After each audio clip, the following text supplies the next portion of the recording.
I love this. Yeah, the lines, eh? It's golf porn, man. It's golf porn. It is golf porn. Because it just means you're doing a good job. You're getting good compression, like, you know. Yep. Okay. Hey guys, Patrick Sebastien here, performance coach for golf. So I'm here with my partner and coach, Steve Foisy. And as you've seen in other videos that I've posted recently, I'm working really hard on my swing right now, especially on how to use that front leg to produce the vertical force to maximize the efficiency of my swing by making me able to hit better with less effort is the goal.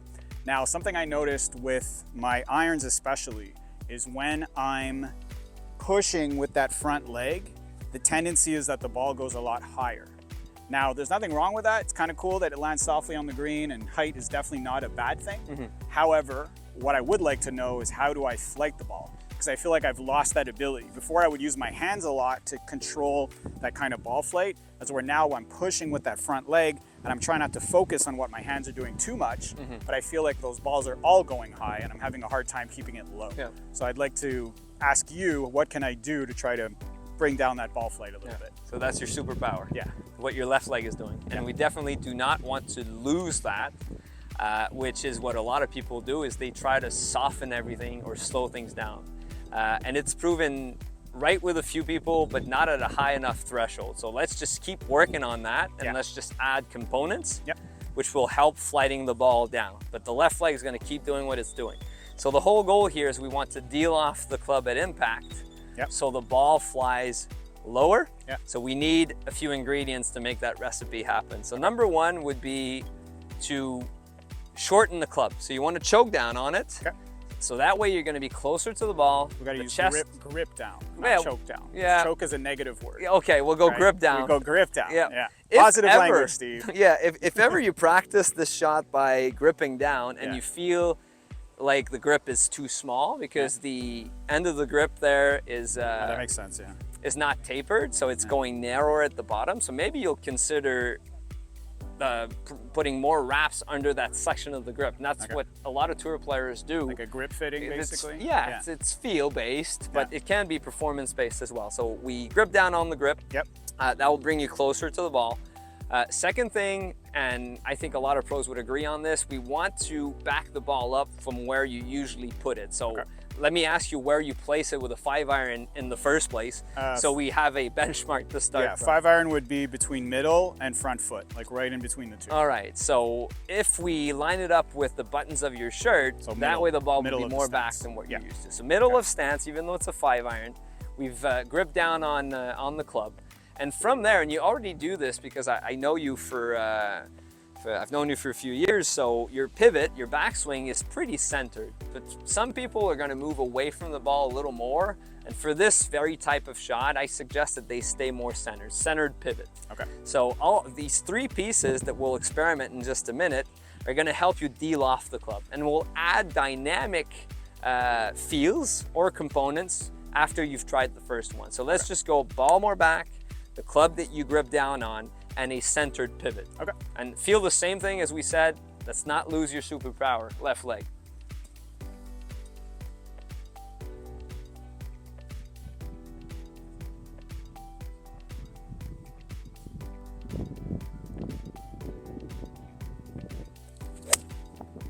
Okay, let's say I've never met you. Is this lower than a typical 5-iron? Definitely. Okay, so that's one thing. We've accomplished this task of dropping the ball a few stories. Now let's add a dynamic component, which is going to help you lower the flight even more and maybe get a little more run out of it. So we keep the same pieces together. So ball more centered, we're going to pivot centered, we're going to grip down on the club. Then this is a little more touchy-feely. So as you deliver the club to the ball, I want you to feel like the grip is going to rotate around you. And that way, it's probably going to provide your shot with a bit of cut spin, which is something to factor in. Let's say it does rotate a bit to the right. We'd like to line you up accordingly. But let's just go with this feel of, instead of, if you put the club back down, instead of allowing the club head to dictate the arc, we'll use the grip to dictate the arc. Okay, same 3 pieces to start with, ball okay center. to expect maybe a little bit of cut spin. Maybe, let's see how it comes out. Okay.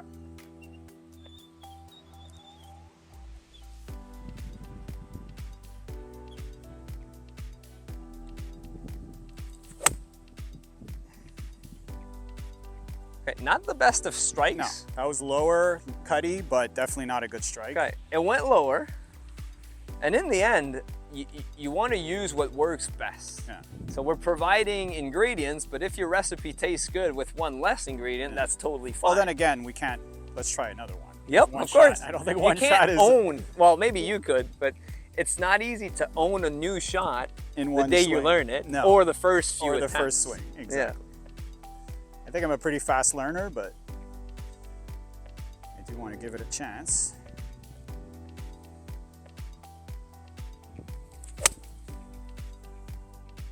Better strike, Better strike, a little bit higher, went higher. a little bit cutty, but I don't hate that. Okay, but I don't hate that. Like if definitely yeah. more compressed, Oh, definitely, more yeah. centered Yeah. strike. Cut spin is in, so we know that the grip going around you is going to provide you with maybe a little bit of rightward spin. Yeah. Let's use a concept instead of a club trajectory. Okay. So let's say we put in the same 3 components. So the ball's more centered, we grip down, and we pivot in a centered fashion. If a garage door was right in front of you dead shut, Yeah. and we open it up by just a few feet, and you want to keep the launch angle low enough so the ball flies under that door and exit on the street where you Okay. can't see where it's going next, Okay. let's have an image instead. Okay. Let's visualize the shot. And the body works in mysterious ways. Maybe this is better for you than the technical thoughts.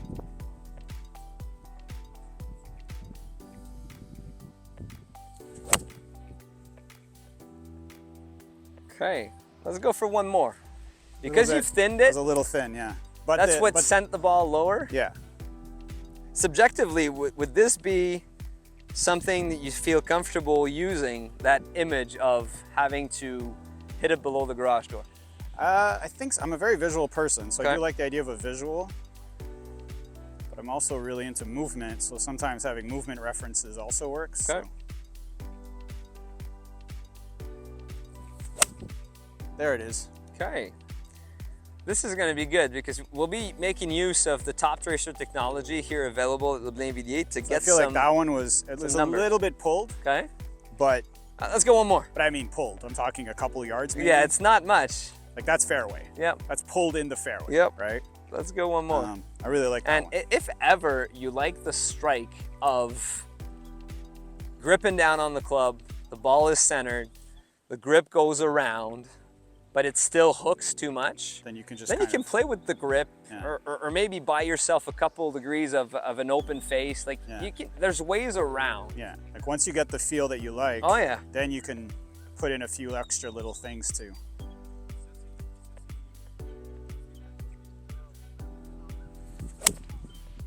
See the same shot, That's crisp. but I really like that contact. All right, if we look at numbers on this, the ball drew a little bit. It flew, or it landed at a downward angle of 29 degrees, which is fairly flat. Nice. And that means it's gonna run, gonna run, unless yeah. you land on very Wet, soggy. damp, right? soggy Yeah, surfaces. So that's good. The spin was 2,500, which is very low for a 5-iron. It drew, so it dropped the spin down, which means the ball will run as well. So what you lose in carry, because it flies flatter, you gain back in rollout. Yeah. So that's good, because this is not a punch out. This is not to get you out of trouble. It is to secure. It So acts it's like as a short par lifeline. four, short par 4. Need this in the fairway. Yeah, there's I also like wind. this shot on par 5s. If I feel like maybe I can reach, but at the same time, I'd rather be a few yards short of the green, but have something that's going to roll for a while. Yep.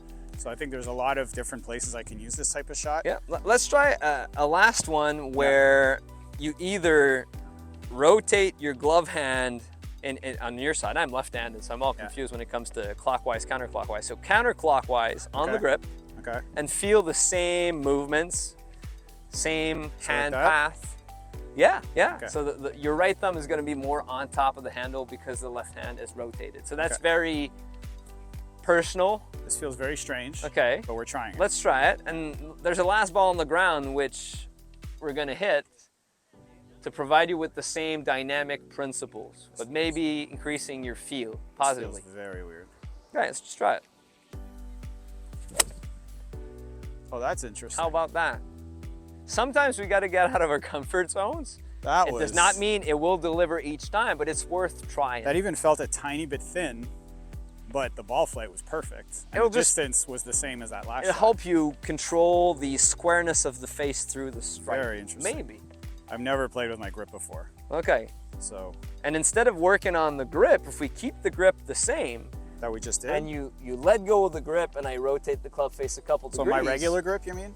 Regular grip. Okay. Standard club face. Yeah. But then release, open face, grip it back, so you feel comfortable, but maybe uncomfortable looking at this. Yeah, a little But bit. what we did here, whether it's opening up the face to the grip or weakening the grip with a square face, it means the same. Net result is the same. Result. Yes. Yeah, I like that. So at some point, there's options. It's not imperative.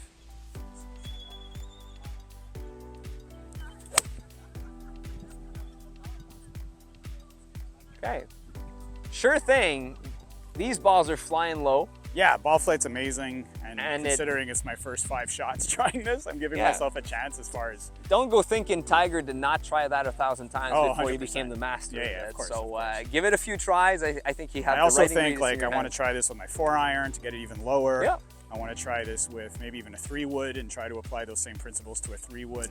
The biggest challenge, I think, will be with hybrid clubs, which are designed to lift it up. So. You don't use hybrids, so that's a solution there.